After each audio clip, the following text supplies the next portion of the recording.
I have received a question from Managerial Accounting, especially about the topic decision making, and it is called the concept of relevant costs and benefits. So let's take a look what these are.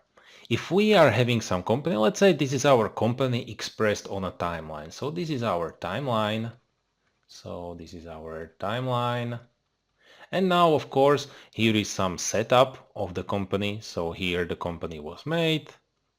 Here is some future, and here we are. This is where we are now. So this is present time and where we are making some decisions. So here we are making some decision. And when we make a decision, what do we make it? Well, we make it between several alternatives. So these are our alternatives. There is alternative number 1, there is alternative number 2 and 3. All of these alternatives are going to have some differences between them. So there is this difference between these two alternatives, also these two, and finally these two alternatives. So these are the differences. And if we should make our decision correctly, we should really grasp these differences. We really should know which one of them is better and which is the best maybe. And how can we express it? How can we find out about these differences the most? Well, we can take a look at some costs. So we will, among these our alternatives, we will try to express the differences between them in terms of costs. And well, of course, these costs are going to be relevant for us. So they are relevant. And we found the concept. So the costs that are between the different alternatives are the relevant ones for us. And of course, if there are relevant costs, there should be some irrelevant as well. And they are going to be behind us or in the past. So here are going to be the irrelevant costs. Irrelevant costs. And now let's take a look why these are irrelevant, whereas these are fine for us. Well, they are in the past. So sometimes we also call them past costs.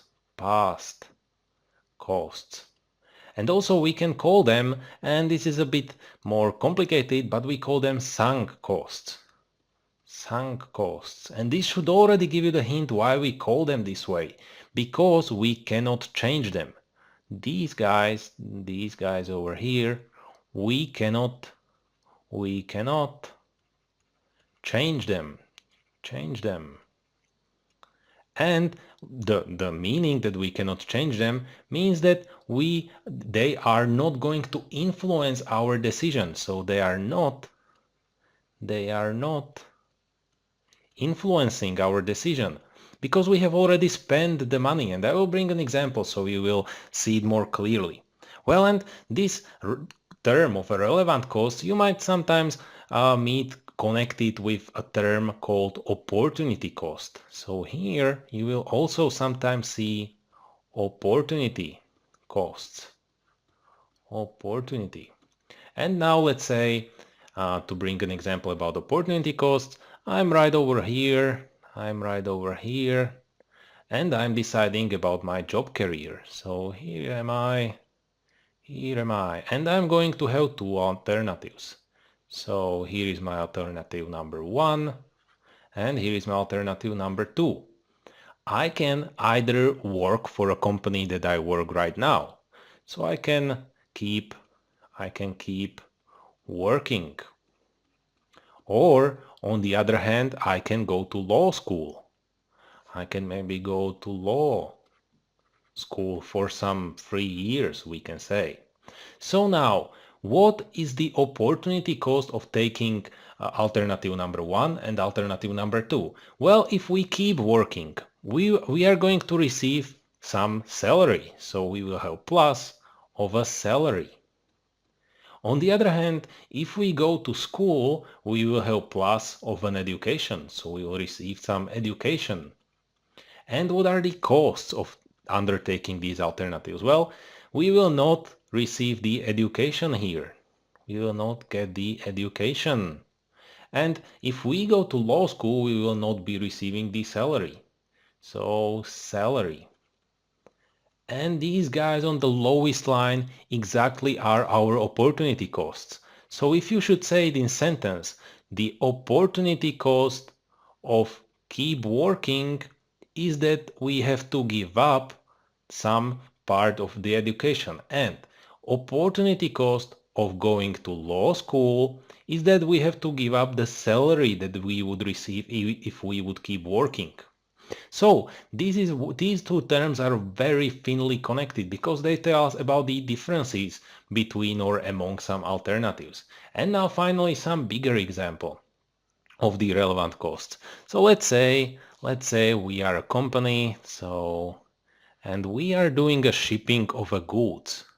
So here is our truck, and it's not the best drawing, and we are going for a shipping. And now our decision is going to be whether we do some change or we do not.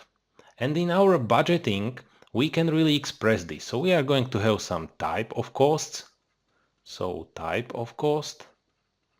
And now we do not do any change. So no change in our policy and strategy of a company. Or we will increase our sales, increase our shipping maybe. And now we ask ourselves, is this cost relevant for us? So is it relevant? Okay, so the first type of cost is going to be the purchase of a car, of our truck. So purchase of truck. Even if we do not change anything, this is going to be still the same. We have already paid, let's say, $20,000 for our new big truck. So here it is also $20,000. And is this cost relevant for our decision making? No, it is not. So it's not relevant because it will be the same in both alternatives. On the other hand, if we, let's say, take a look at the fuel consumption of our truck, if we do not do any change, we are going to spend $500 every year for our fuel.